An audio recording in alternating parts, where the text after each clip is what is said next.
Ready to make a difference? This is the Palm Harbor Chamber of Commerce podcast, where we connect you with the stories behind our local businesses. Welcome to the Palm Harbor Chamber podcast. I am your host, Kert Rhodes, and today we have Tonya from EverForward. How are you? I'm doing well. Thank you so much. Is that funny, right? Already, yeah. Funny already. It's Yeah. funny looking. Nice to have you here. Thank you so Happy much. Happy Friday. Let's Thank dive you. in. Who's Yeah. Tonya? Yeah. Oh my goodness. That's a loaded question. It is. Yeah. So I moved to Florida about 5 years ago with my 3 sons, and my mission really is, and I don't know why, I've had it since I was a child, but just to help kids. So I had this innate thing, I think, that I wanted to help kids who were hurting. So we landed here, like I said, my sons and I and actually we looked at moving right near here. So it's funny how it all comes full circle. Right. But yeah, I've just been working in nonprofit for off and on about 20 years, and almost all of it has been geared toward child welfare and advocating for kids who've been through trauma. Okay. So let's talk a little bit, because I want to dive right into it because it's kind of alarming to look at these numbers. But it's amazing that EverForward has been around for 45 years. Mm-hmm. And what their mission really is to help change children's lives. Yeah. I was reading some of this last night, and we're going to dive right into it. Okay. So let's talk a little bit more. What is EverForward? So EverForward started as Carlton Manor, and it started as a residential group home for kids who were removed who didn't have foster home availability. So they went into this residential group home. And that started in the late 70s. We became independent as a nonprofit in 1980. Okay. Since that time, we've evolved. We have 3 residential group homes. We've had, at largest, 25 foster homes that we license. We do community-based mental health services, which is individual therapy for kids and parents. Okay. We also do supervised visitation. So we do kind of an array of services for kids who are in the system, and also some kids who are at risk but not in the system yet. So we just recently went through a rebrand. I've been with the organization when the previous executive director retired. I came in, and I've been here about 11 months, and we just went through a whole rebrand. And the purpose of it and the name EverForward is because we had a lot of people not knowing what Carlton Manor was, and we weren't one house anymore. So it kind of, I don't think that we were evolving as our organization and our services evolved. So EverForward is really deliberate in the name and the logo. So the logo has a winding path, and that represents the twists and turns that our kids go through in their lives. Right. And then also the sunrise at the end of it is because no matter what they go through, we can always help them move forward towards something brighter. So that's literally what it means. So our mission, and we painted the mural on all of our group homes and our offices, which our one office is like 5 minutes, actually half a mile from here. Right here. Yeah, right here. Okay. Yeah. But it's a reminder, just looking at it as a reminder to our staff and our kids, like why we're here. And it's to help them move forward. If they have a bad day, if they really mess up, which they're going to, right? We can still help them move forward. So all of our team all have, extensive experience, different skill sets, and we're all working together to help these kids start on their healing path from trauma. Right. And when you say children, what age group are we, I don't want to say focus on, but because it's probably a wide variety, right? Yeah. So our licenses for our group homes are 9. It starts at age 9, and then we go through till they age out at 18. Okay. Mm-hmm. And all the kids that we serve in therapy are the same. We also just recently started doing parent therapy as well. So we added the adults because we can do all the work we want to on kids, but if we're not fixing the systems around them, then we're not changing anything, right? Yeah. Right. So we just recently added that as well. Okay. Now, I was talking to you off air, and I highlighted a whole bunch of things because I wanted to, print out some notes. So we got 22,842 people. That's our children. Number of Florida child maltreatment victims. Mm-hmm. So no one wants to see children in these type of situations, but it happens, right? Yeah. And then we have EverForward here to lend a helping hand. Mm-hmm. When you just spoke about getting the parents involved, obviously it's very important. Mm-hmm. But how much more does that help the child versus you just talking to the child. Does that make sense? Yeah, no, absolutely. I think the statistics on that are alarming actually. If you look at the generational and the repeat cycles of abuse and with child abuse, there are so many things that go into that too, usually in the surroundings of that, and not that they are direct causes of it, but poverty, substance abuse, domestic violence, there's trauma that parents have gone through. There's so many things that are all kind of playing like the perfect storm together. So unless we start to remedy and support and address and pay attention to all those things around it, we're not going to fix child abuse, right? It just isn't going to happen. So a lot of families are in crisis, and literally no one starts out as a child and says, you know what, someday I'm going to grow up, and be a horrible parent or grow up and hurt my child. No one says that. So these are people that are hurting. So how do we really jump in? And it's happening absolutely everywhere, which is why we put these numbers on our new website, because this in 22,000, that's 2023, because the numbers are delayed when they come out, but that's just a drop in the bucket of really what's happening with kids. These are the ones that have literally been substantiated, with a certain amount of proof. So how are you getting your clients? Obviously the children are not coming to you. Is it the parents that are? Well, both. So the ones in our group homes are actually all through the system. They've all been removed from their parents because they don't have safe environments and safe caregivers, whether it's family, parents, or even collaterals around them. So the kids that come to us, our group homes are called at-risk level, which means a higher level of need.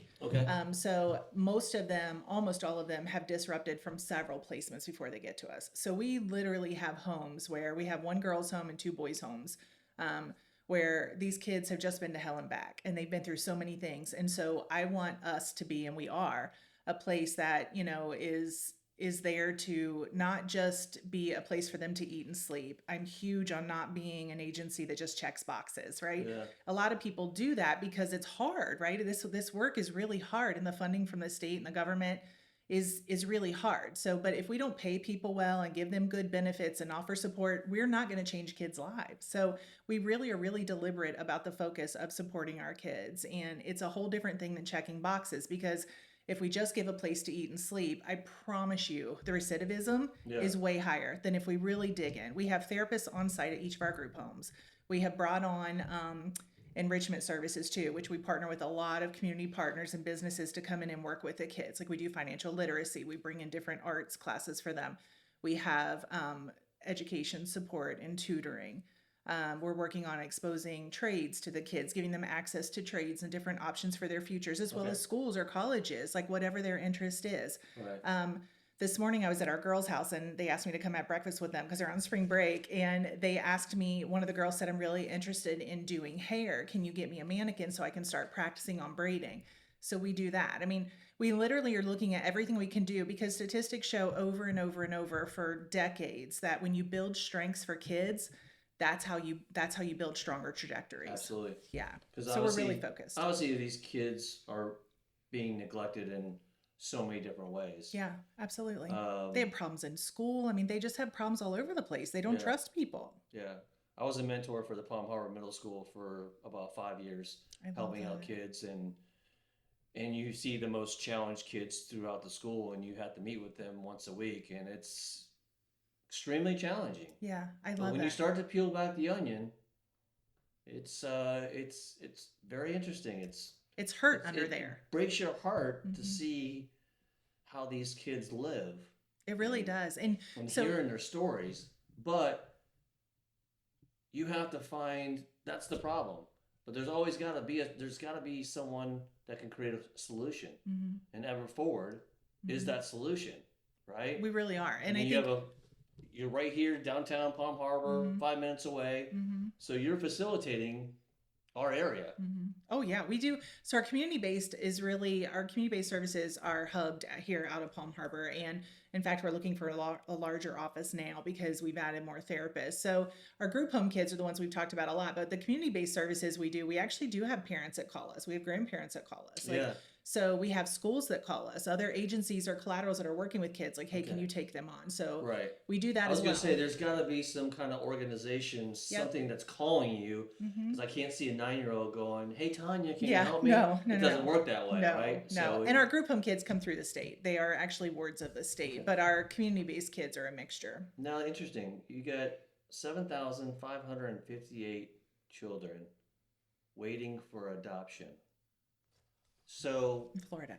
in Florida. Now, when I hear that, what I think is, okay, that child obviously doesn't need to be in that family ever again Right. because it's so toxic. Yeah, the ones that are So- waiting for adoption have been legally terminated from their parents. Okay. They can't go back. Right. So that's the problem.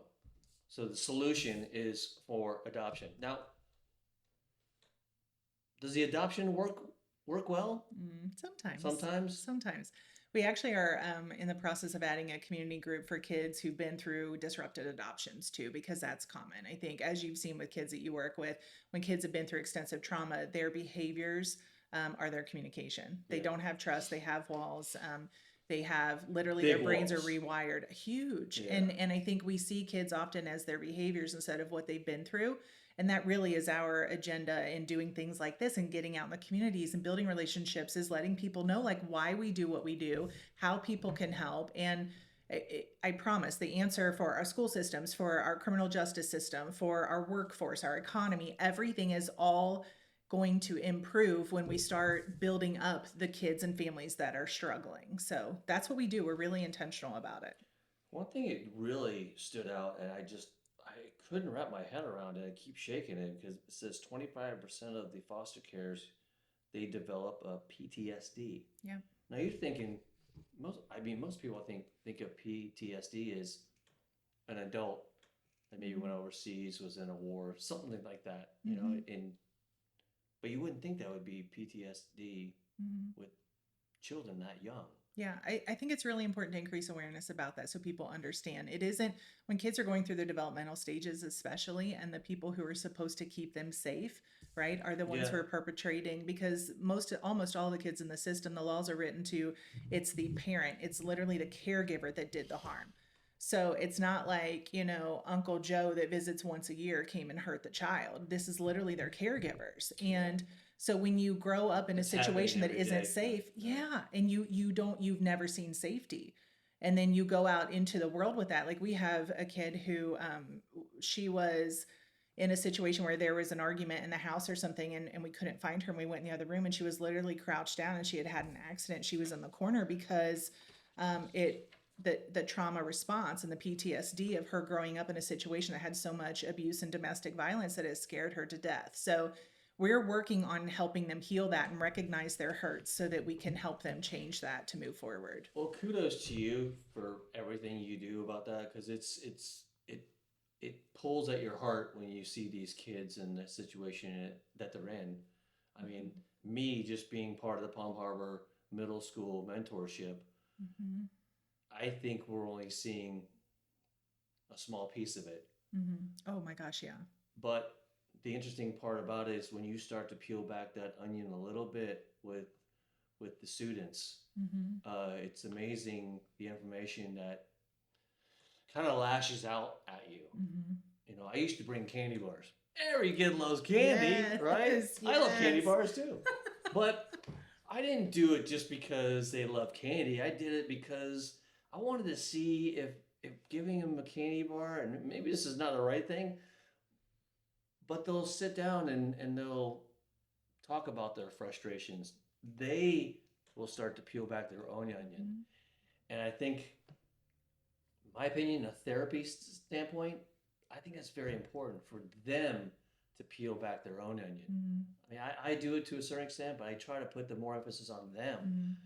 And yeah, I think that's huge. I think that developing rapport, and that's why we've been growing our program too, is because one therapist is not an answer for every child. You have to have someone that can build rapport with them, that they feel comfortable opening up to, because you can have a kid who maybe wasn't successful in therapy, but then you switch them to a different style of therapy or a different therapist, and they really make progress. So we've done that too. We've added different modalities, like we do play therapy, art therapy. We're adding music therapy and equine therapy, good for you guys. so that we can reach kids where they are.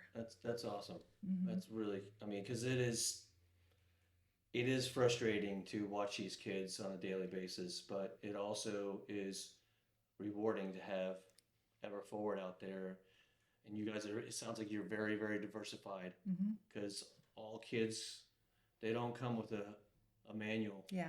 Right? I know. My 3 kids I shouldn't didn't say either. the same Yeah. manual. It's all, Yeah. they're all different, right? You have 3 Yeah. kids, so they all Yeah. got 3 different manuals. Yeah. And it probably changes every day. Yeah, it does. So, I think the really cool part too is that, a lot of people have said this to me since I've worked in this like 20 years, and they say, I don't know how you do what you do. I couldn't do it, and I think once I saw it, right, I started as a volunteer years ago, and I think once I saw it, I couldn't unsee it. And then once I knew really what was there in the underbelly, and that there were solutions, then I really wanted to be a part of that. And I've really spent, the last, like I said, 20 years mostly building teams to do that. And I think there's horrific things, there's sad things, it's heavy, it's so stinking heavy. But the really cool thing is that there are success stories too. And we have kids who are fighting out of this, and we have kids who are winning, and we have people who don't know these kids at all and show up and make them smile because they are doing things like the candy bar. They're doing things that show that they Yeah. care about them. Yeah. And it's the coolest thing to be a part of. There's literally nothing more rewarding. yeah, because I mean, you got your day is probably extremely challenging every single day. Yep. But you have to kind of depend on the people that you work with. Yeah. Oh, and, yeah. And hope you can help one of these kids out. Yeah. We have about 80 employees. Oh, okay. And I was gonna just about to ask you that. Oh, and they're that's good. really diverse. We've had a lot, when the person before me, retired after 45 years, we've had a lot of changes, and a lot of people are still with us that have been with us for a long time. And we brought on a lot of new people too. But we really work on diversifying it. We work on people, like, honestly, again, if you ask anyone on our team, they'll tell you this, I'm insanely passionate about having people on our team that are passionate about the mission. If people just want a job or a paycheck, this isn't for them. Yeah. Like I won't allow it. Right. We literally, every person we hire and every person that is still with us that's on our team is very dedicated to making a change in these kids' lives. And they're showing up for each other. Like, the camaraderie on our team is just amazing. It's a really cool thing. Well, again, thank you for everything you do. That's just Thank awesome. you. So let's kind of switch gears. Yeah. You guys, I should say, EverForward, join the chamber. Mhm. Why? Yeah, so actually, it was one of the first things I did when I came in. I was like, okay, well, which chambers do we belong to? How are we involved in the communities that we serve? And we weren't. I think it was one of those things that we really, not that we weren't involved, because certainly the people before me were really involved too, but I think in different ways. I think we didn't evolve how we were building connections in the community and with other businesses. So it was definitely a priority of mine when I came on. So we joined this chamber very early on. So I joined this agency in April of last year, and I would say by May or June, I joined the chamber. So we've been doing a lot of putting out fires and rebuilding and, stopping some services and starting others. And we've had a really heavy lift on some changes. So we haven't gotten involved in the community as much as I want to, which is why I was really excited to talk with you today and was looking at the things out in the lobby with the different businesses. So something else I feel passionate about is that this, I always say it takes a village, and we're building ours. I mean, we aren't solving this issue on our own, right? And this isn't an EverForward issue. This is literally a community issue. So we partner with a lot of agencies to bring things to our kids. We have, we work with an agency called Fostering Hearts that comes in and provides professionals to do educational support for our kids. We partner with a lot of local businesses. Right now we're doing monthly food trucks for our kids. Those are all local. So we're doing all kinds of things that we can to partner with local businesses. When we need someone like for repairs on our buildings or IT or anything, they're all referrals with local businesses. Everything we do is local. When these children make the progress, are you rewarding them somehow, some way to where they volunteer at maybe the chamber? Would love to, yeah. I'm just kind of thinking outside the box. I look at it like an internship. Love it. We have kids who do because internships. these kids need the interaction. Yes. Right? Depending on what their age is, maybe don't throw them in a group of adults. Yeah. But it's very interesting what you're saying. My mind's going 1,000 miles an hour right now. So there's a lot of opportunities. Because at the Palm Harbor Middle School, the one thing I wanted to do, we did it only one time. Unfortunately, I wish we'd done it more. But we had one of the students that was completely out of control. Reeled him back in. He saw the light, and he knew what he wanted to do. And after he was at middle school, he went to high school. He came back from high school and came back to the middle school to talk at the mentorship. I love it. And he, I think, helped some of those kids out. I love Because absolutely. he was in that situation, those kids are, and they're like, well, what is he doing here? And he's like, well, he used to be in your seat. Mhm. He used to be worse than you. And he's like, it can't be worse than me. I'm the worst. And they always think they're the worst, right? I think they challenge themselves to be the worst, which is ironic. Right? Yeah. But it's always a challenge. Right? Mhm. But that's how I want to try to figure out I some love that. way. I want to be kind of have an open conversation about with you and EverForward, because I love that. I'm passionate about helping these kids. I don't. It's just you shake your head going, why is this happening so much? Mhm. You know, It's it much is- more it is a prevalent than people problem. think. Yeah. I get it. We all have problems, but we gotta help with the solution. So Yeah. that's why I'm trying to figure out how can the chamber Yeah. help somehow, some way, Yeah. by volunteering or being part of something. Or I love it. I love it. There's so we much. have a lot of different events that happen. Mhm. So we are open arms. We will take any suggestion, and we can agree to disagree. But I'd love to find kind of a somewhere we can kind of help with these stats. Yeah. I don't know if you can see all these, but I love that.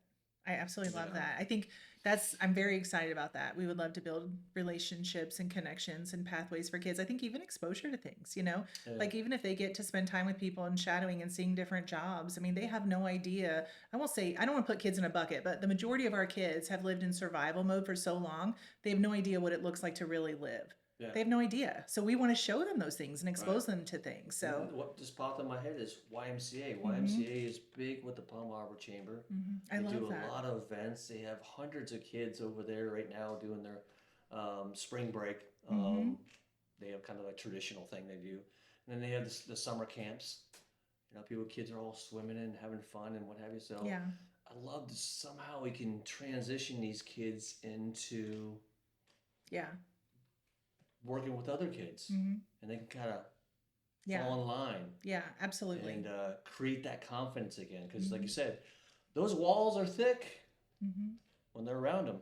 Yeah, it And is. we need to break them down and show them you don't need to be in that kind of situation Right. anymore. This is your past, but it doesn't have to be your future. Correct. Yeah. That was a That's what problem. EverForward is. Here's your solution. Yeah. Let's move forward. Yep. All these kids are having fun. You want to have fun. You can do the same thing they're doing. You could probably do it even more. Mm-hmm. So let's work on that. Okay. Behind the Perfect. scenes. So Sounds great. I would love to. Is there any other thing that EverForward really helps with from a kid standpoint that well, you haven't mentioned yet? Yeah, only briefly. We have 2 other lanes of services that we've recently started. We did put our foster homes, our license for that on hold while we rebuild, and we're Okay. redoing the way that we train foster parents, et cetera, again, to offer more changes and outcomes. But we did also start, we're working on the build now for community groups and for kids. And it's going to be kids that are in the system and kids that are not in the system. But they have 4 niche groups, and one is adoption that we talked about. One is substance abuse in teens, grief, and then trafficking, kids who have been sexually abused. So part of it, we're going to be kicking off with panel discussions in the counties that we serve about increasing awareness about these topics, Okay. especially trafficking. So the majority of our kids in our homes are either at risk or victims of trafficking too. So I think it's really important. The awareness piece is important for everyone, right? Not everyone's going to work in child abuse. Not everyone's going to be working in social services, but everyone can do something, and it's the things you're talking about too. So It's the little things. Mhm. I know myself can only do so much. Mhm. The chamber can only do so much, right? But we're open arms. We want to try to help somehow, some way. I love And that. you and I will definitely be talking off air just to. I'm thinking right now, and we throughout the whole year, we usually have about 2, 3, sometimes 4 putt-putt challenges Mhm. over at Innisbrook, and it's a 2-man team, and they play on just the putting green, not the whole golf course, but the putting green. And I can kind of figure 9 holes, and we have, again, 2-man teams, and they go out and they love compete. it. Everybody's competing, but it's a competition to win. Yeah. But it's also a great opportunity to network with other businesses. I love that. I can see a few of your students, children, that could be paired up. Like, for example, I'd pair up with one of the kids and have that interaction with him. Hey, and he'd be like, "Oh my gosh, it'll be so much fun." Yeah. Because I think that experience, he is not gonna. 9 times out of 10, tell me if I'm wrong. He's not gonna bottle up what happened out there in that putty. That whole, what's the word I'm looking for? That whole experience. Don't forget to subscribe to the Palm Harbor Chamber newsletter for updates and the next episode. A big thank you to our trustees for their incredible support. This podcast was produced by ABS Photo and Video.